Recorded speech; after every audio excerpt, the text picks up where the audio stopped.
Hello students, 11th commerce business studies में हम discuss कर रहे हैं हमारा चैप्टर नंबर फर्स्ट, जिसका नाम है बिजनेस ट्रेड एंड कॉमर्स। और बिजनेस ट्रेड एंड कॉमर्स में आपका जो टॉपिक है वो हम डिस्कस कर रहे हैं इंडस्ट्री। और लास्ट लेक्चर के अंदर हमने डिस्कस किया था प्राइमरी इंडस्ट्री के बारे में। आज हम डिस्कस करेंगे इसका सेकंड टाइप, सेकेंडरी इंडस्ट्री।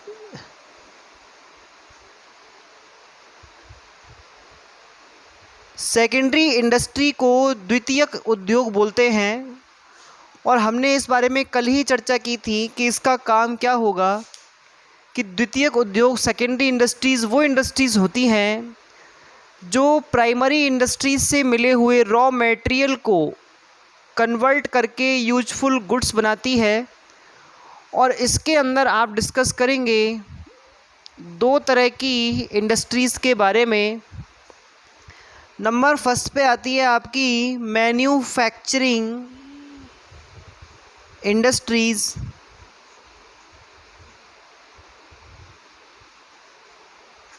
और दूसरी आती है आपकी कंस्ट्रक्शन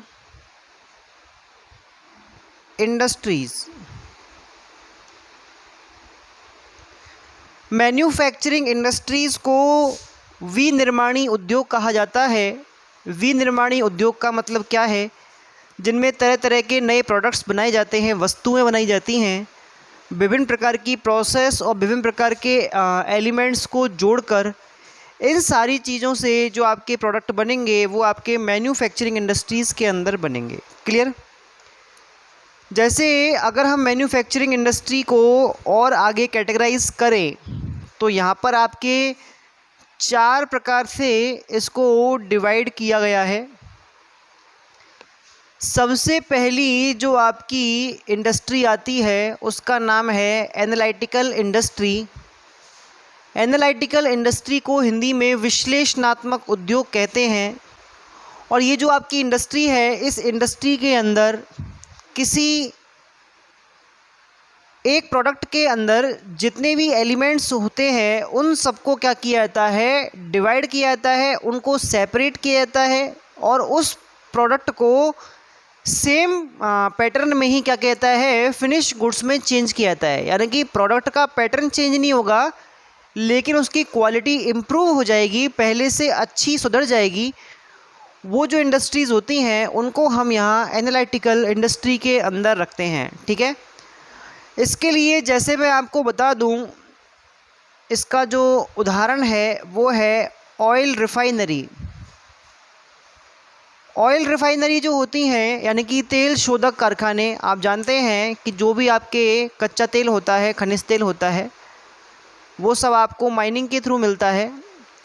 और जब आप इसको प्राप्त कर लेते हैं तो ये विभिन्न प्रकार की अशुद्धियों से जुड़ा होता है। यहाँ पर कुछ प्योरिटी नहीं होती कि इसको हम हाथों हाथ यूज कर सके। तो इस ऑयल को क्या करते हैं, रिफाइनरीज़ के अंदर उनमें से जो अशुद्धियाँ होती हैं उनको सेपरेट किया जाता है, उनका एनालिसिस किया जाता है और बाद में जो आपका फिनिश गुड्स निकलता है वो आपके एक प्योर ऑयल के फॉर्म में निकलता है। तो यहाँ पर हमने सेम प्रोडक्ट को ही मिला, जो हमने प्रोडक्ट को डाला था प्रोसेस के अंदर वही सेम प्रोडक्ट हमको मिल गया है, लेकिन उसमें से जो कुछ इम्प्योरिटीज़ थी वो आपकी क्या हो गई हैं, हट गई हैं। तो वो चीज़ आपकी यहाँ पर बन चुकी है आगे कि आपका जो तेल है वो पहले से कैसा हो गया है, साफ़ हो गया है। क्लियर? तो ये एनालिटिकल इंडस्ट्रीज़ के अंदर आता है। इस इंडस्ट्री में क्या करते हैं, प्रोडक्ट सेम ही रहेगा, उसमें कोई कन्वर्सन नहीं होने वाला। यहाँ पर जो प्रोडक्ट है उसमें से आप कुछ अशुद्धियों को क्या कर रहे हैं, हटा रहे हैं, उसमें से कुछ चीज़ सेपरेट कर रहे हैं जो उसकी क्वालिटी को इम्प्रूव करे, वो आपके एनालिटिकल इंडस्ट्री के अंदर आएगा। दूसरा आता है सिंथेटिकल इंडस्ट्री। सिंथेटिकल इंडस्ट्री को कृत्रिम उद्योग बोलते हैं।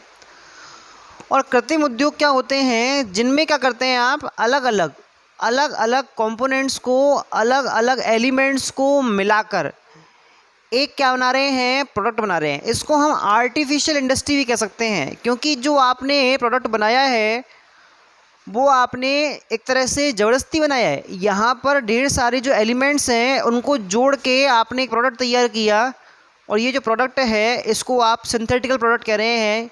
ये नेचुरल बेसिस तो है लेकिन कम्प्लीटली नेचुरल नहीं है। जैसे आज आप बात करें सीमेंट के बारे में, तो सीमेंट जो होता है उसमें चूना पत्थर, जिप्सम और ढेर सारे इंग्रेडिएंट्स होते हैं।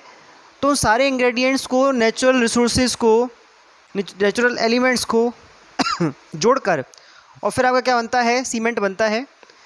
ऐसा ही आपका साबुन का है, ऐसे ही आपका पेंट्स का है। तो ये इंडस्ट्रीज जो होती हैं, सीमेंट, साबुन, पेंट्स, इसमें क्या होता है, ढेर सारे इंग्रेडिएंट्स को मिला के तब प्रोडक्ट बनाया जाता है। तो उसको आप सिंथेटिकल इंडस्ट्रीज़ के अंदर काउंट करते हैं। तो यहाँ पर हम लिख सकते हैं सीमेंट के बारे में, इसका एग्जांपल सीमेंट हो गया, साबुन हो गया, पेंट्स जो आपके होते हैं वो हो गया। इसके अलावा हम बात करें प्रोसेसिंग इंडस्ट्रीज़ के बारे में। प्रोसेसिंग इंडस्ट्रीज़ को प्रक्रियाई उद्योग कहा जाता है। जैसे आपको पता है प्रोसेस का मतलब प्रक्रिया होता है। तो एक ऐसा उद्योग जिसके अंदर क्या होगा, किसी भी प्रोडक्ट को बनाने के लिए स्टेप बाय स्टेप एक फ़िक्स प्रोसेस होगी और उन स्टेप्स को पूरा करने पर वो प्रोडक्ट क्या बनेगा, तैयार होगा। उन सारे प्रोडक्ट्स के इंडस्ट्रीज़ को आप क्या बोलेंगे, उनको बोलेंगे हम प्रोसेसिंग इंडस्ट्रीज़। जैसे प्रोसेसिंग इंडस्ट्रीज़ में हम डिस्कस करते हैं शुगर के बारे में या फिर क्लॉथ के बारे में।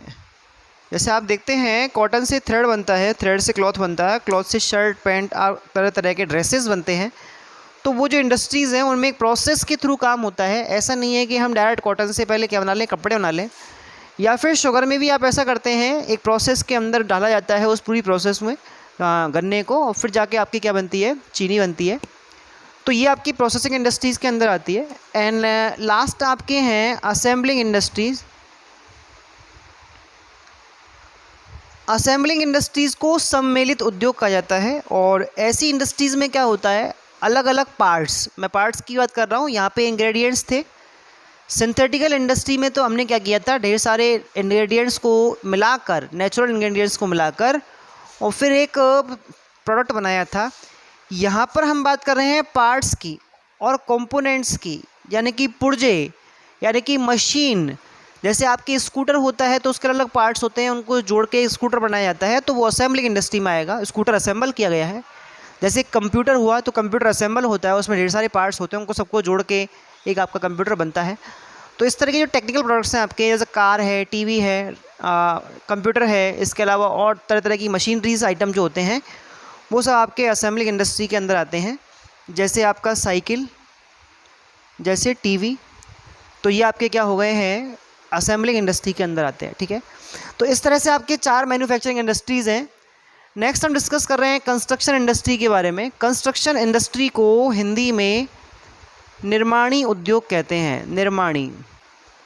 निर्माणी उद्योग, जहाँ पर कोई निर्माण कार्य, कंस्ट्रक्शन का काम किया जाए। तो मैंने आपको बताया है इंडस्ट्री में होता है प्रोडक्शन, यानी कि चीज़ें बनाई जाती हैं। लेकिन बनने वाली चीज़ों में तो आपकी बिल्डिंग भी आती है, डैम भी आते हैं, इसके अलावा आपके ब्रिजेस भी आते हैं, पुल वगैरह। तो ये सारी चीज़ें भी बनती हैं, लेकिन इनको जहाँ बनाया जाता है वहीं के वहीं ये रह जाती हैं। इनको स्टेबल आप क्या कहते हैं, एक तरह से प्रोडक्ट मानते हैं, क्योंकि ये जहाँ रहते हैं वहीं रहते हैं। इनको आप मार्केट में बेचने के लिए नहीं ला सकते। तो इन चीज़ों का जो कंस्ट्रक्शन होता है वो कंस्ट्रक्शनल इंडस्ट्री के अंदर होता है। और इसके अंदर आपकी जो इंजीनियरिंग है उसका भी यूज़ होता है। इसके अलावा आपकी जो मशीनरी, मैकेनिकल जो आपकी स्किल्स है उनका भी आपका यूज़ होता है। तो ये जो इंडस्ट्री होती है इनको कंस्ट्रक्शन इंडस्ट्री के अंदर रखते हैं। ठीक है, तो इस तरह से आपकी सेकेंडरी इंडस्ट्री खत्म हो रही है यहाँ पे, जिसमें मैन्युफैक्चरिंग इंडस्ट्री है। इसके अंदर आपके 4 टाइप्स हैं, analytical, synthetical, processing and assembling. और उसके बाद हमने डिस्कस किया कंस्ट्रक्शन इंडस्ट्री के बारे में। तो इस तरह से सेकेंडरी इंडस्ट्री आपका टॉपिक खत्म हुआ। ठीक है, नेक्स्ट हम बात कर रहे हैं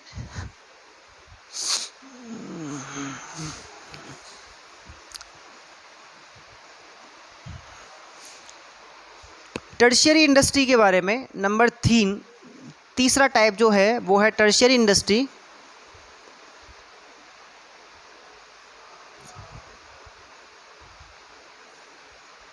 टर्शियरी इंडस्ट्री को सर्विस इंडस्ट्री भी बोलते हैं।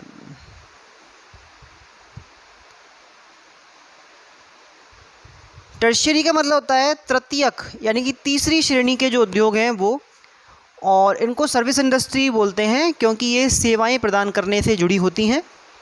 मैंने आपको बताया था कल के लेक्चर में कि जो आपकी इंडस्ट्री होती हैं उनमें primary industry raw material produce करती है, सेकेंडरी इंडस्ट्री रॉ मटेरियल को कन्वर्ट करके नए गुड्स एंड प्रोडक्ट्स बनाती हैं, और सर्विस इंडस्ट्री या टर्शियरी इंडस्ट्री उन प्रोडक्ट्स को कंज्यूमर्स को हैंडओवर करने में जो भी आपके लिए रिक्वायर्ड सर्विसेज होती हैं वो सब प्रोवाइड कराती हैं। क्लियर? तो अभी हम पढ़ रहे हैं इस टर्शियरी इंडस्ट्री के बारे में, और इसमें आपकी वो सर्विसेज आती हैं जो आपको सेकेंडरी इंडस्ट्री से बने हुए प्रोडक्ट्स को कस्टमर तक पहुंचाने के लिए आपको हेल्प करेंगे। ठीक है? जैसे मैं बात करूं बैंकिंग के बारे में, आप जानते हैं बैंकिंग सर्विसेज को कितना ज़्यादा अभी नेटवर्क फैला हुआ है और इसका जो यूटिलाइजेशन है वो लगातार बढ़ रहा है। इसके अलावा हम इंश्योरेंस की बात करें, अगर हम ट्रांसपोर्टेशन की बात करें,